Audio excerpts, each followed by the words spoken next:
Alright, welcome back everybody. We are going on to the second set of Group D here in the round of 16. DeWalt has already pulled the upset. Can WandS pull the bigger upset? It's funny, actually, now that I think about it, I'm not sure like which would be the bigger upset. Because obviously you generally say, okay, DeWalt is a stronger player than WandS. You know, I don't think many people would disagree there. But WandS has actually been a lot more active than DeWalt has. I mean, he participated in all of the TLS qualifiers. You know, he's been playing. He played really well last round in the round of 24. Actually, did he 2-0 his group? I think he 2-0'd his group, right? And yeah, he's just all around being shockingly good for a guy who I thought was like C+, you know, a few months ago. So WandS really just coming out of nowhere and taking down really good players left and right. If he takes down TechnicS, I mean, if he can advance from a group with Eonzerg and TechnicS, I think all the haters can actually have to show him some respect, you know, because he's had doubters the whole time, like, you know, like Draw's like, oh, you know, clearly the players in the round of 24 were inactive or whatever, but, you know, if he takes down this group, I don't think you can question it anymore. But let's not get too ahead of ourselves. Let us find out what happens here in game number 2.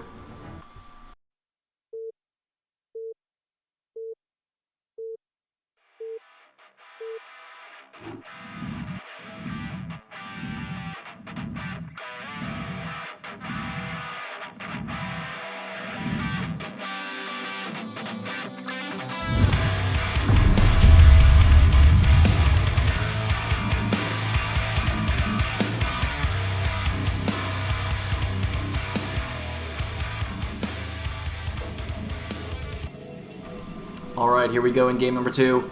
At the top left as the brown Protoss, we have WandS. At the bottom right as the red Zerg, we have TechnicS Bag, aka TechnicS BG. Rep in Bulgaria, like a boss. Oh, looks like I have made an error in the overlay. I've put TechnicS at the 51 o'clock position. We are now using the Mayan calendar or something, I guess. I don't know. I blame the production crew. Actually, wait, no, that's me. Okay, well, whatever. Anyways. So. WandS. What's he gonna go for? So we saw DeWalt go for the Nexus first, super risky build. Not sure if WandS is gonna go for that. WandS seems like a much more kind of standard, safe player. Like in PvP, he basically always goes 2-gate obs expand. Sort of to his detriment, because people keep hard countering him, and he wins anyway, which is quite funny. This happened in the qualifiers for this TLS. But anyway, he's going to scout vertically, and of course not going to see his opponent just yet. Interestingly, TechnicS sent his Overlord towards the middle, so kind of looked for a probe incoming, didn't see one, so he's now just going to go vertically to the top right, as normal. And it looks like he's most likely going to 12 hatch here. Meanwhile, WandS, having not seen his opponent yet, is going to forge. He is going to forge, and he's built it here so he can build the gateway here. It should be tight with the cliff, tight here, so he's leaving a gap on the bottom side away from his ramp, quite like that. And apparently also forge touching here is not tight, so... Is that right, actually? I don't know. Draw keeps telling me these random things. I can never remember. So... Doop-a-doop-a-doo. We've got the 12 hatch, as I said, and now it's been scouted by WandS, so he knows what's going on. Should probably pull this guy back. Yep, good. Just as I said, he does pull it back. And he actually cancels the forge. I love this move. This is actually a fantastic move. If you are fortunate enough to scout the 12 hatch in time before the forge finishes, you can cancel it and place the Nexus instead. There's an excellent optimization by WandS. And so you can see he's actually gone for a 14 Nexus against the 12 hatch. So he's actually going to be doing even better than DeWalt was. Well, actually, no, I think that's arguable because DeWalt actually didn't scout. So by not WandS, whoa, mixing up WandS and DeWalt now. WandS went for the pylon scout and then went for a second probe scout, and that's actually a lot of minerals early on here. You know, like normally you don't think of it that much, but actually doing a pylon scout costs you a lot of minerals early on at least. So. Yeah, but the point is that WandS is in a great position. So you can see he's even gone Nexus, Forge, Gateway before Cannon. Gonna get that tech shooting out here. In the meantime, where do we have a drone going? Okay, so it looks like TechnicS going to get this top right natural as his third base. So immediately it's a slightly different dynamic than what we saw last game, because you see the ground distance, the natural to natural distance between the vertical bases, I think is slightly shorter than horizontal. I haven't actually measured it, but it looks shorter. And it will be farther away from his opponent's base. So yeah, maybe, you know, he might have a little bit more time to react to any kind of early shenanigans from WandS. Meantime, looks like WandS is getting everything up as normal. See how late this cannon is? But, you know, it's fine because there's no Zerglings anyway, so really, really nice. And he's only built one as well. But he has built his wall in a way that he's actually completely walled himself in, which I'm never really a fan of. I mean, obviously you can just kill the pylon later on or something like that, but I really prefer finding a way to wall efficiently that also doesn't block yourself.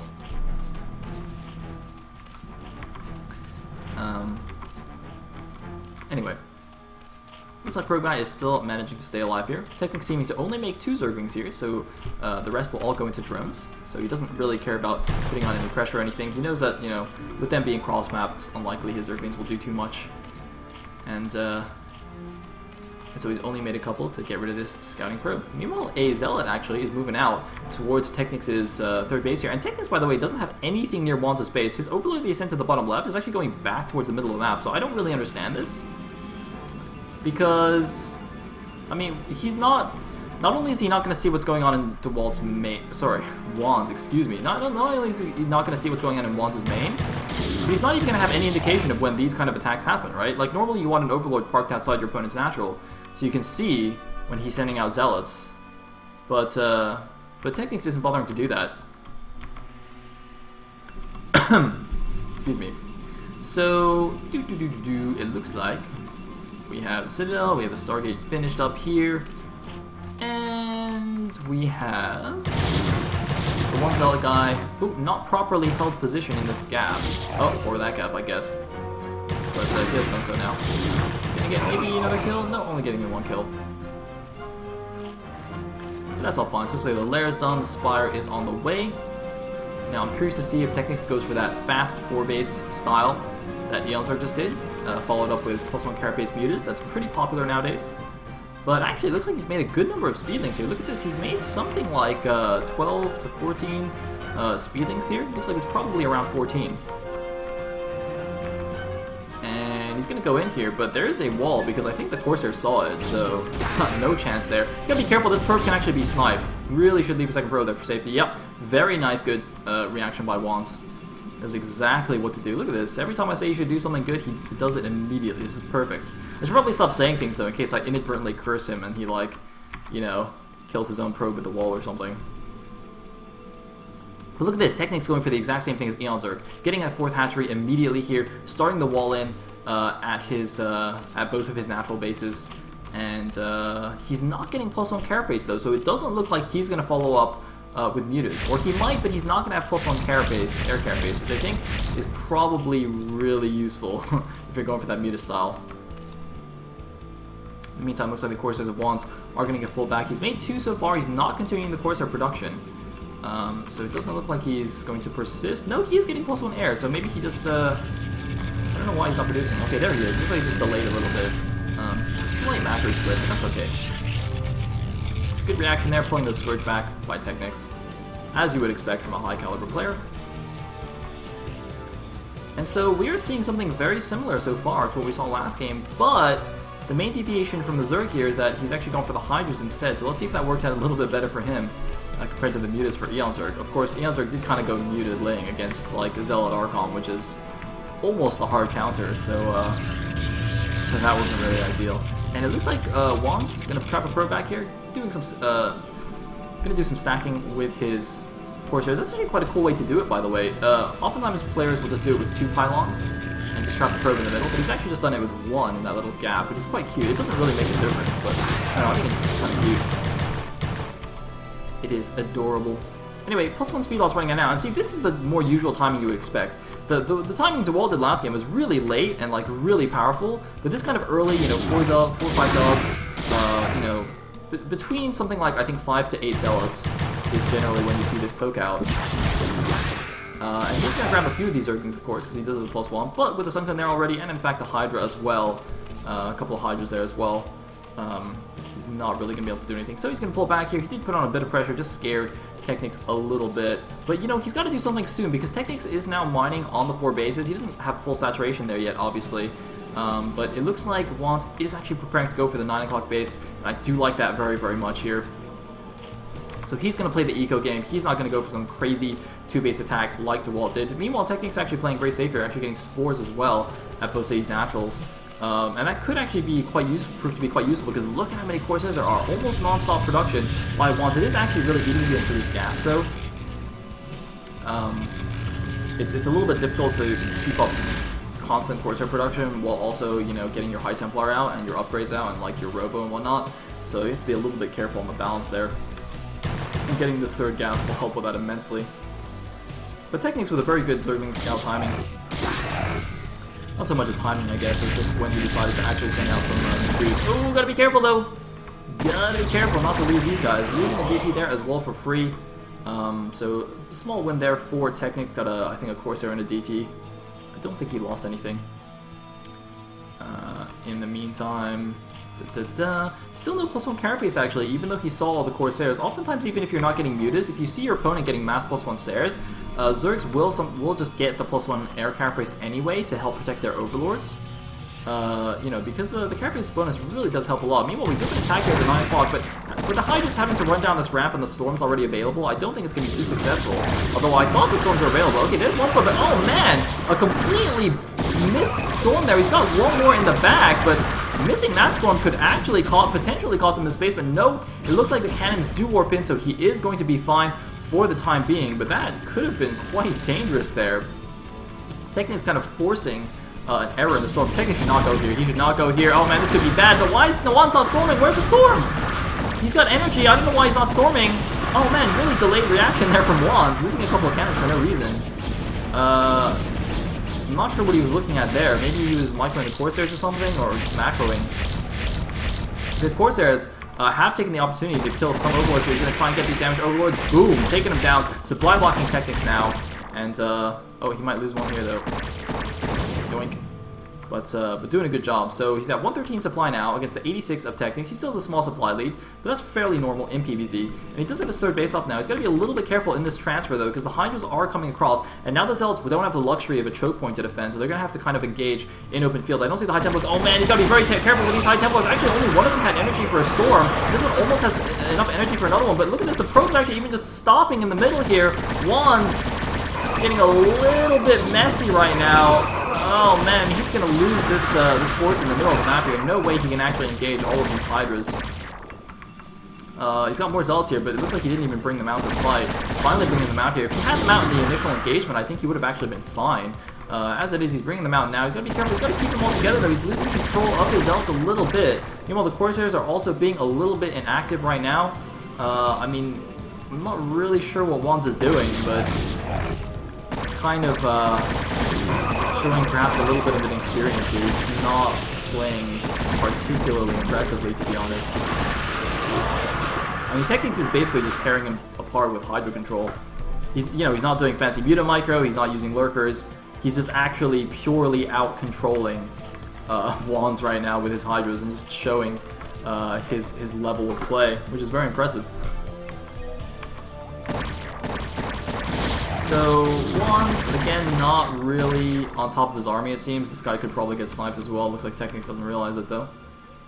And, I mean, this base is alive, but it's, like, barely mining, as you can see. WandS not even mining the gas. WandS also with a lot of extra money in the bank. I don't know why he has that much gas banked, either.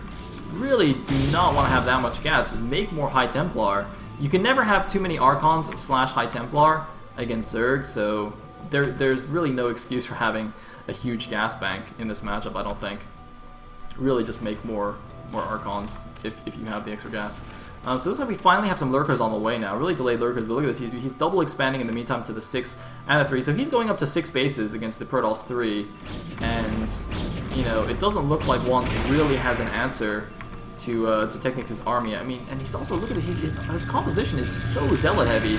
He's got almost pure Zealot here, which is really not ideal once the armies start getting larger. I mean, Speedlots are great in the early game against Zerg, But in the mid to late game, you know, these mass Hydras are just going to keep them alive. So the Hydra army is coming in once again. It's still in the lurkers here. So WandS still has a small opportunity to, you know, actually engage. Only a single High Templar though. And okay, a couple more coming in for his reinforcements. Oh, there's the Money Storm though. See, he needs to do that a few more times. Like now. Like now. Hey! That's what I'm talking about. And see, that is the reason why generally this kind of mass Hydra strategy is very fragile.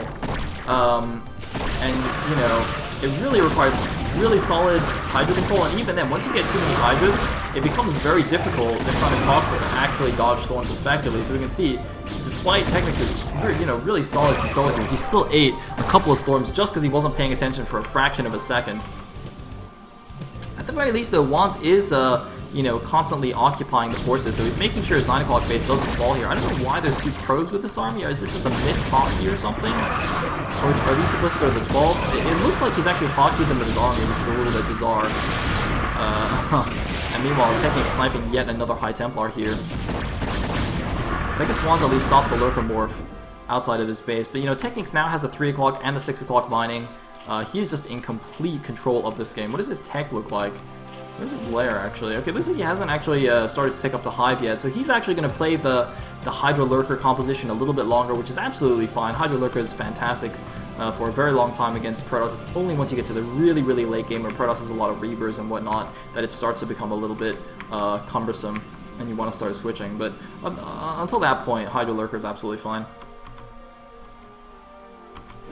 So, the supplies now are still about even. WandS still has these 2 probes of his army. It's just really strange. I mean, surely he noticed by now, and he's just choosing not to actually make them go do something useful.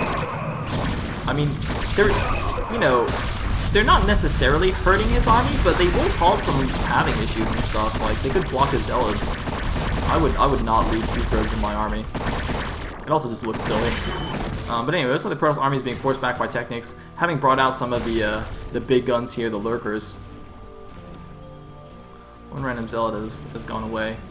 I hear some cannon fire or something. Oh, looks like just some dragoons poking around. Anyway, it looks like he's actually going to secure the 12 o'clock with his army. But this is going to be really late compared to TechnicS' expansions. And again, you know, not quite keeping on top of the army, losing a couple of these units for free and going to get pushed back here, and it looks like TechnicS is moving in. He's not having the best position though. He's going to attack sort of uphill here, but it looks like, are there going to be enough storms? It looks like maybe it's going to be enough, and yes, WandS will barely hold here. He's got to be careful not to advance too far forward though, because now TechnicS will have the high ground. Looks like luckily for WandS, actually, the Overlord dies before TechnicS can snipe the Ob. TechnicS was definitely going for that with those Hydras. The little Hydras going back in now, going to start taking down some of these Dragoons, but there are enough Dragoons to actually engage here, so WandS actually wins the engagement, surprisingly.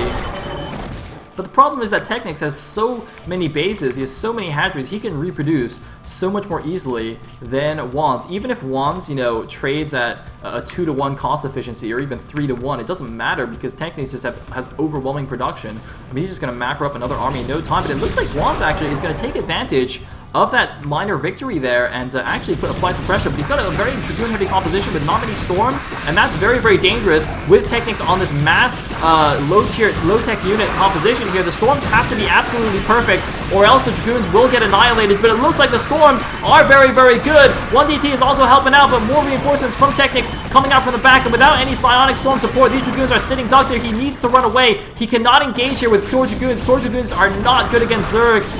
Whatever the composition here, they're just really, really bad. You need the supporting storms to help him out. The supporting zealots, more Dragoons are coming out here. But even if WandS ends up taking this battle, I don't think that was worth it. He lost way too many units there. The Dragoons are so much more expensive than what Zerg sacrificed. Now, WandS does have the 12 o'clock now, though, so he did gain an expansion out of that. But look at this. TechnicS still mining away on six expansions. The only good thing for WandS is actually that he doesn't have a Hive yet, but the Hive has now started. And once TechnicS starts, you know, pumping out that Hive tech, it's going to be big trouble. Look at how much gas TechnicS is banking. That will turn into like 15 Ultralisks in a few minutes' time here.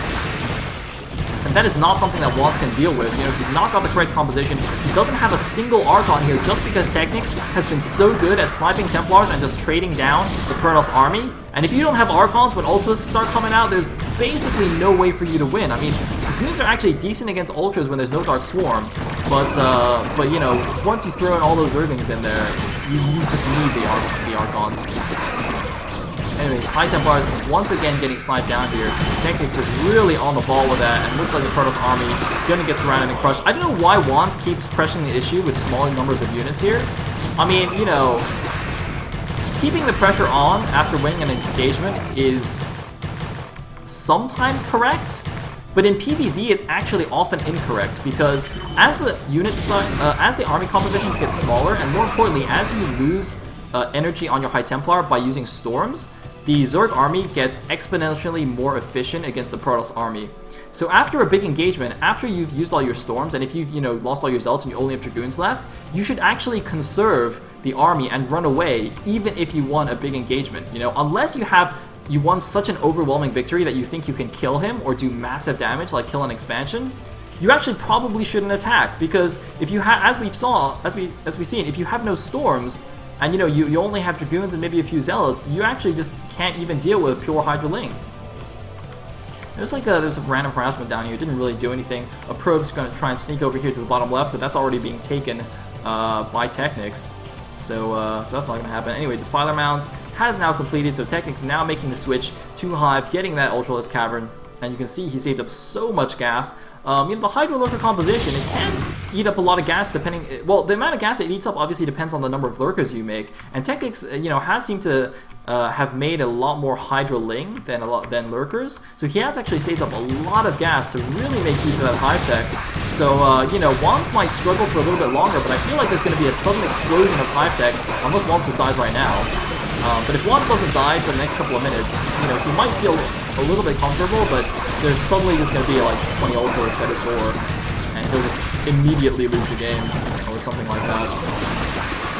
Anyway, doing a nice fighting retreat here, getting some pretty efficient storms off, but again, you can see TechnicS just constantly whittling down the army here, and it's just taking every expansion on the map. I mean, just look at that mini-map. He has all the bases. He's at 164 supply against 129. This could actually be the first Archon we've seen all game, just because he can't keep the High Templar alive. So this might just come down to when TechnicS builds all his Ultras, which is apparently now. But you see, this is what I'm talking about. All the Ultras are popping. He still has almost 3,000 gas.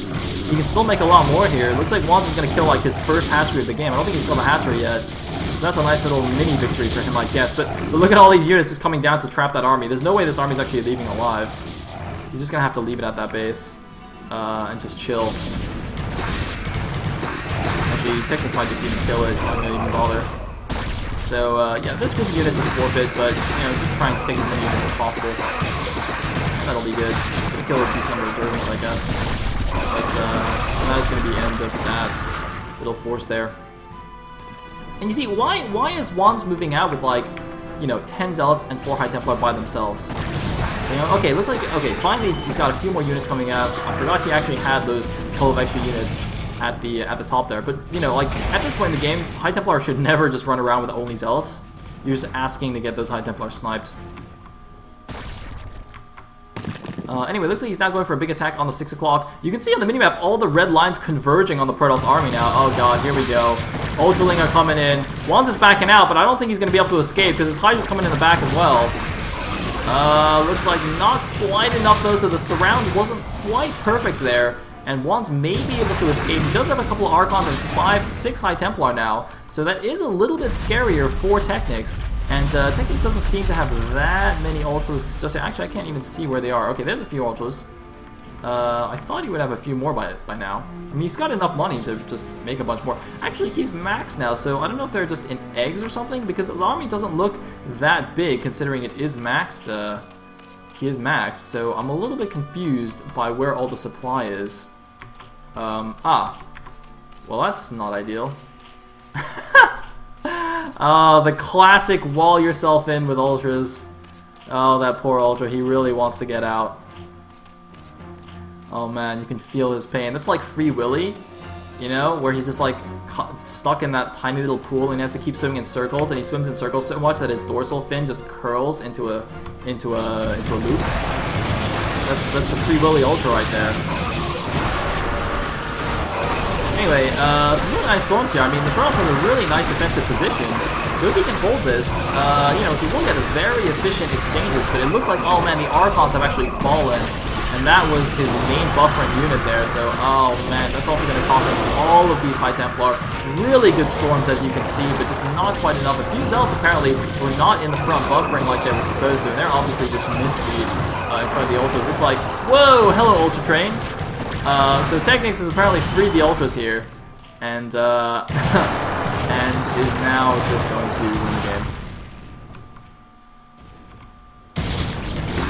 So WandS moving out again with a small army, but again, no Ultra killing units. I mean, none of these units is that good against Ultras. The only unit that actually really does damage to the Ultra is the Dragoon and the High Templar right now. Zealots actually do basically no damage because of the armor. Because the Zealot actually, the attack is actually split into 2 attacks. So the Ultralisk's armor value is applied twice to a Zealot attack. So this isn't actually 1 hit of 22, it's 2 hits of 11. Or sorry, yeah, it's 2 hits of 11. And with 6 armor there, each Zealot hit actually only does 10 damage in total to an Ultralisk. So that's not ideal. That, by the way, is is a lot of Ultras, shall we say. GG from WandS, and TechnicS takes game number 2 to go on to the winners match. So it will be TechnicS versus DeWalt in the winners, WandS versus EonZerg in the losers match. Alright, cool. So another couple of PVZs. This is non-stop PVZ action, which is good. I quite like PVZ. It's a very exciting matchup. And so we'll go to another quick break and then be back for the winners match. BRB.